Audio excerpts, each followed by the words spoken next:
À présent, je donne la parole à son Excellence Monsieur Rimbink Pato, ministre des Affaires étrangères, du Commerce et de l'Immigration de la Papouasie-Nouvelle-Guinée.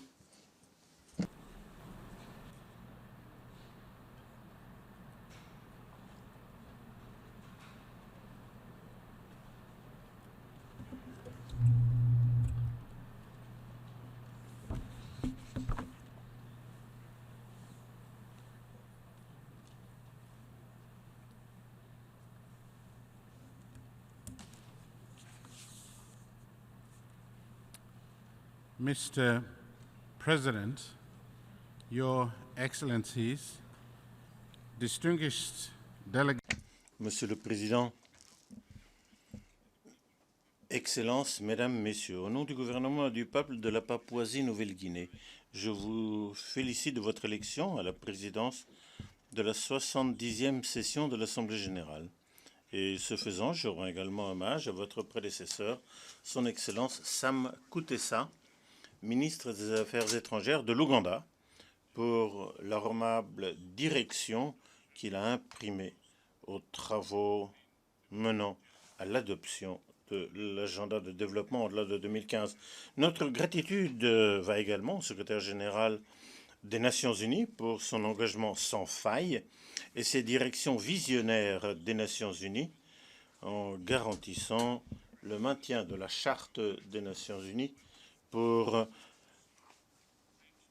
notre bien-être collectif, mais également pour façonner de nouveaux outils pour relever les nouveaux défis et les nouvelles questions qui se présenteront au XXIe siècle au-delà.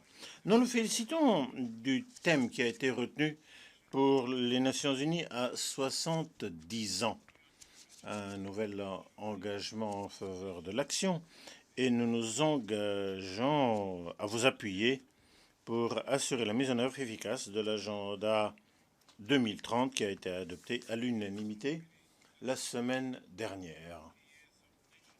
La Papouasie-Nouvelle-Guinée célèbre les 40 ans de notre nation et nous nous associons à la famille des Nations Unies pour fêter la création des Nations Unies il y a 70 ans. Mon gouvernement s'est engagé à travailler en partenariat étroit avec toutes les parties prenantes pour appliquer le programme de développement au-delà de 2015 qui doit appartenir au pays et réalisé par les pays. Nous ne pourrons réussir que lorsque les pays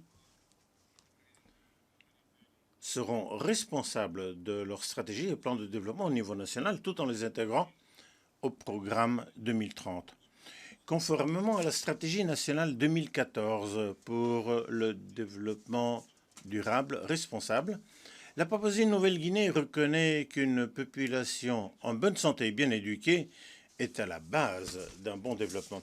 Les principes de ce développement durable responsable veut dire que nous n'allons pas agir de façon à compromettre les générations à venir. Le forum politique de haut niveau doit appuyer les objectifs du développement durable au niveau national, régional et mondial pour éviter les pièges dans lesquels la Commission du développement durable était tombée. Le gouvernement de la Papouasie-Nouvelle-Guinée a adopté des politiques nationales, des stratégies, des plans pour créer un environnement propice pour réaliser les OMD et les ODD.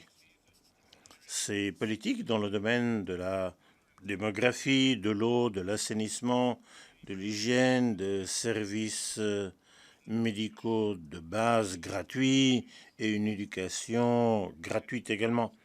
La politique d'éducation gratuite a vu 2 millions d'enfants supplémentaires inscrits dans nos écoles depuis 2 ans. La Papouasie-Nouvelle-Guinée s'est bien préparée pour le développement depuis une décennie, avec une croissance économique sans précédent, avec des croissances à double chiffre en 2012. Toutefois, la dépression actuelle dans les prix des matières premières dans le monde a eu une répercussion très négative sur nos résultats économiques. Nous prenons néanmoins des mesures pour que ces conditions ne remettent pas en question les gains réalisés depuis 10 ans. La Papouasie-Nouvelle-Guinée fait partie de l'économie de la planète et en tant que telle, nous recherchons une architecture internationale, économique et financière équitable et stable qui appuie nos efforts pour promouvoir le développement humain. Le défi pour la PNG est de traduire cette croissance économique accrue et les transformations en résultats de développement humain pratique améliorés pour réaliser notre vision nationale 2050, ce qui, à son tour, devrait permettre à la PNG de réaliser les ODD. Monsieur le Président, on l'a entendu ici, il y a de nombreux conflits dans le monde. Des millions de personnes sont déplacées, sont contraintes de quitter leur foyer dans des conditions très dangereuses à la recherche de sûreté et de sécurité.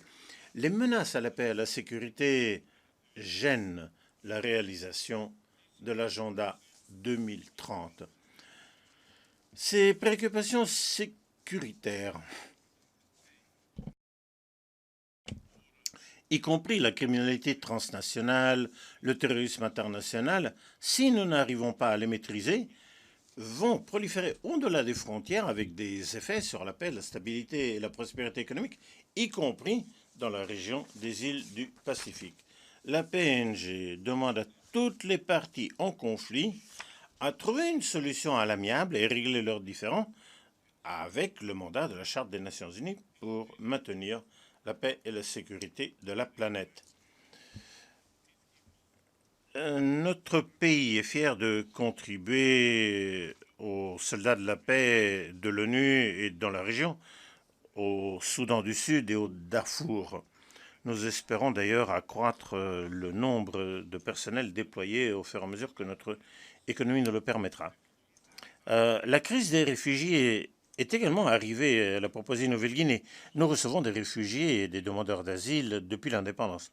Nous travaillons en ce moment étroitement avec l'Australie pour créer en fait une installation pour le traitement de ceux qui cherchent des asiles et pour contribuer à la recherche de solutions durables à ce défi réel global. Nous croyons qu'il est grand temps que la communauté mondiale s'attaque aux causes profondes de la situation des réfugiés et au déplacement forcé des peuples, des gens et de leurs familles. Monsieur le Président, le trafic illicite d'armes légères continue d'être une menace sérieuse à la paix et à la sécurité nationale, à la sécurité et au développement. C'est ainsi que la Papouasie-Nouvelle-Guinée a accordé la priorité à des initiatives et des programmes d'initiatives pour limiter l'importation et le commerce des armes à feu. La PNG réaffirme son engagement en faveur de la protection des droits humains fondamentaux.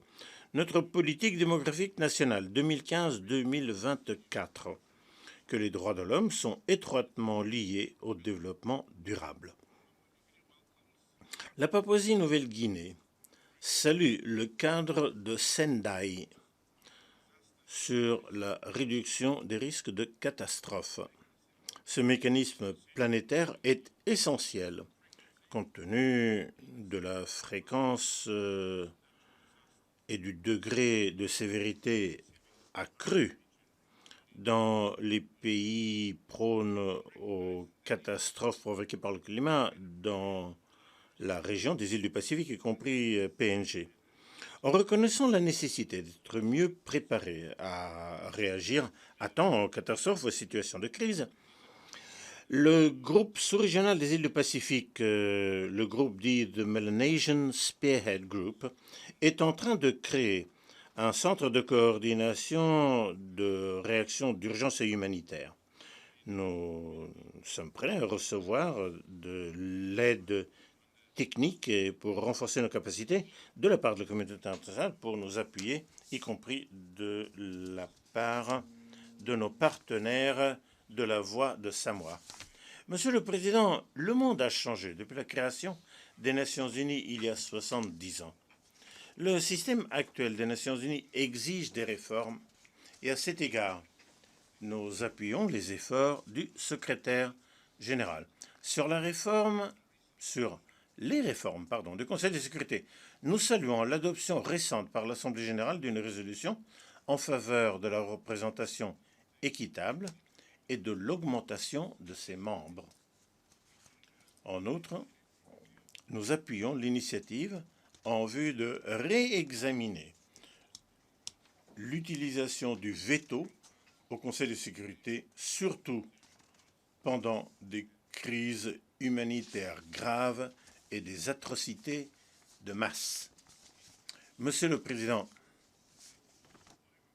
dans le contexte régional, nous appuyons pleinement les réformes du Forum des îles du Pacifique de 2014, par lesquelles une nouvelle feuille de développement régional pour le Pacifique a été adoptée en faveur de plus de coopération, de plus d'intégration et de plus de connectivité.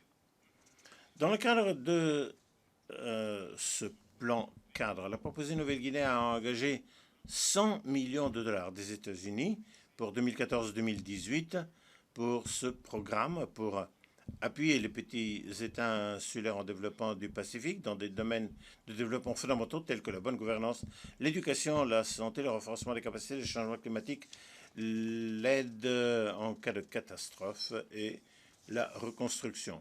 Notre assistance accordée au PEID du Pacifique démontre l'esprit de la coopération Sud-Sud et nous encourageons les autres à s'associer à nous pour des partenariats semblables. À cet égard, la Papouasie-Nouvelle-Guinée a apporté une petite contribution financière à Fidji, île Marshall, Niue, Kiribati, île Salomon, Tonga, Tuvalu et Vanuatu, ainsi qu'à différentes entités régionales, y compris le secrétariat du Forum des îles du Pacifique et de la Communauté du Pacifique, l'environnement du programme régional du Pacifique Sud et le Melanesian Spearhead Group pour ajouter de la valeur aux partenariats régionaux. Monsieur le Président, la région du Pacifique continue d'accorder une grande importance au développement durable, à la gestion, à la conservation durable des océans du Pacifique pour la survie des gens, pour la sécurité alimentaire et le développement humain. Ainsi, nous saluons l'ODD 14 pour la conservation et l'utilisation durable des océans, des mers et des ressources marines. Nous demandons à nos partenaires du développement à nous aider pour relever tous ces défis liés aux océans, y compris la pêche illégale non réglementée et ne faisant pas l'objet de rapport dans nos eaux territoriales. Monsieur le Président, le changement climatique s'accompagne de dangers immédiats avec des incidences qui vont vraiment très loin, y compris des menaces non seulement pour la sécurité humaine, la survie et le développement, mais également pour l'ensemble de notre écosystème planétaire. Notre loi sur la gestion du changement climatique est peut-être la première loi de ce genre dans les îles Pacifiques. On prévoit des accords de financement pour les adapter au changement climatique.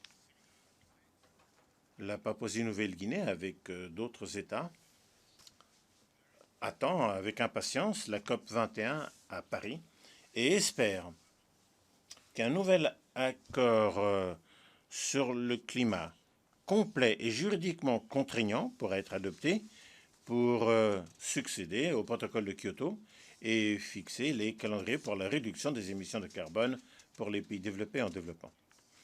La menace la plus immédiate à la suite de la montée du niveau des mers due au changement climatique est le déplacement forcé de populations et les inondations et les pertes de territoires souverains de petits États insulaires en développement, notamment les États des États îles du Pacifique. Voilà pourquoi nous demandons au Conseil de sécurité de traiter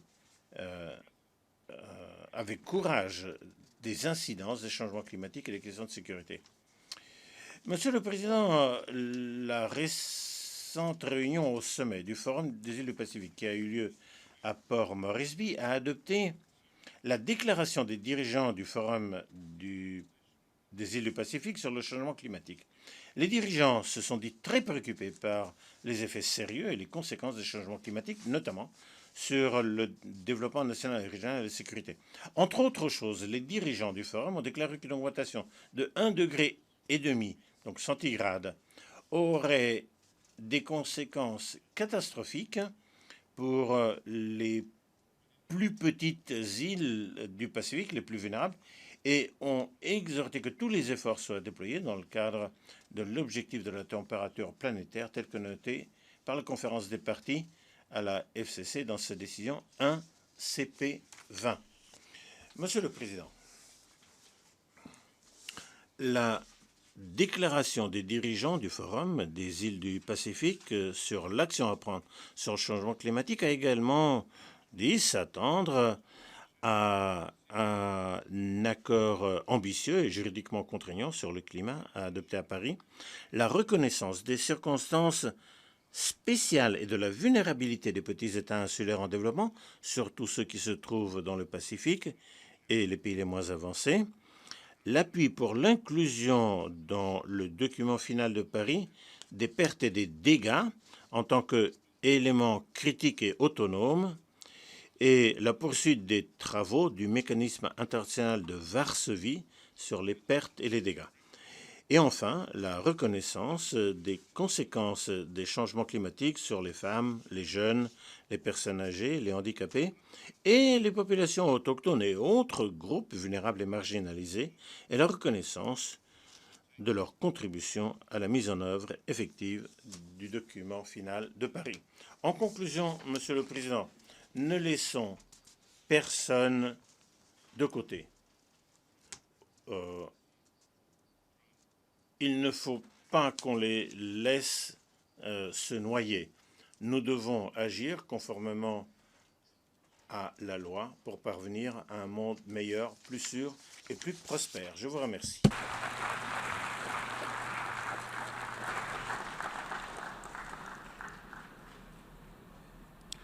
Doy las gracias. Je remercie le ministre des Affaires étrangères, du Commerce et de l'Immigration de la Papouasie-Nouvelle-Guinée, son Excellence, Monsieur Rim